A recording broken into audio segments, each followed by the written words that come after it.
ஜூலை 15ஆம் தேதிக்கான ஜீவ ஊற்று ஒரு நிமிட வேத தியானம் எசேக்கியேல் 24:26.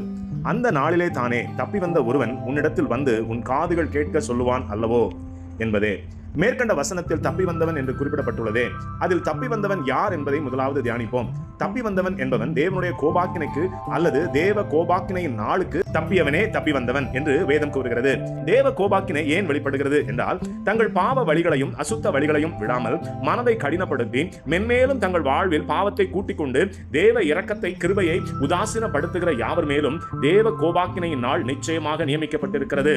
ஆனால் சிலரால் அந்த கோபாக்கினையின் நாளுக்கு தப்பி பிழைக்க முடியும்.